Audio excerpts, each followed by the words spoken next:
Tuloy na nga ang pag-over the bakod ng ilang mga kapamilya Star Magic talent sa bakuran ng Starworks, ang talent management arm ng MediaQuest na dating MQAA. Napabalita rin umano ang pagpirma nila ng bagong talent management contract sa pangangalaga na ng Starworks.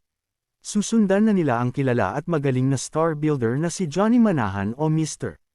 M. Kung sa track record lang naman ang pag-uusapan ibang mga siwa si Johnny Manahan kaya naman long-lasting ang bango at kasikatan ng mga artist at talents na kanyang hinawakan.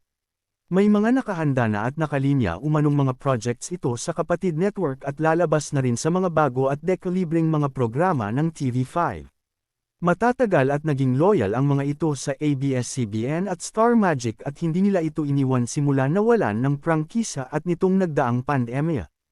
Ngunit ang kanilang loyalty ay wala umanong napala dahil hindi sila nabigyan ng mga proyekto marahil ay extra lamang sa mga serye at guestings lang sa mga shows ng kapamilya.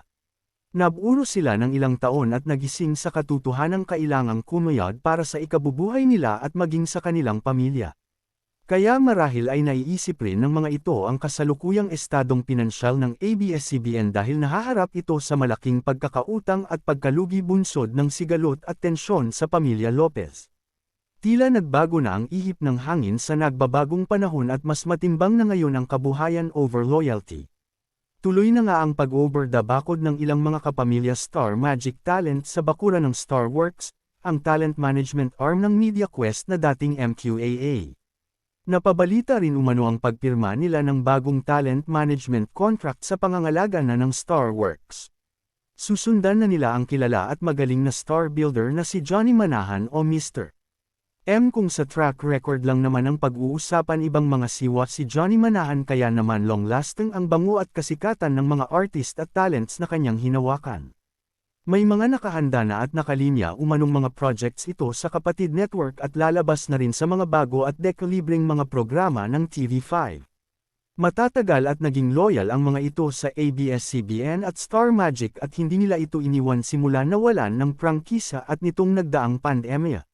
Ngunit ang kanilang loyalty ay wala umanong napala dahil hindi sila nabigyan ng mga proyekto marahil ay extra lamang sa mga serye at guestings lang sa mga shows ng kapamilya. Naburo sila ng ilang taon at nagising sa katotohanang kailangang kumayad para sa ikabubuhay nila at maging sa kanilang pamilya. Kaya marahil ay naiisip rin ng mga ito ang kasalukuyang estadong pinansyal ng ABS-CBN dahil nahaharap ito sa malaking pagkakautang at pagkalugi bunsod ng sigalot at tensyon sa pamilya Lopez. Tila nagbago na ang ihip ng hangin sa nagbabagong panahon at mas matimbang na ngayon ang kabuhayan over loyalty. Tuloy na nga ang pag-over the bakod ng ilang mga kapamilya Star Magic talent sa bakuran ng Starworks, ang talent management arm ng MediaQuest na dating MQAA.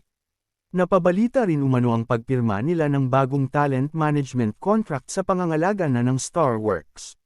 Susundan na nila ang kilala at magaling na star builder na si Johnny Manahan.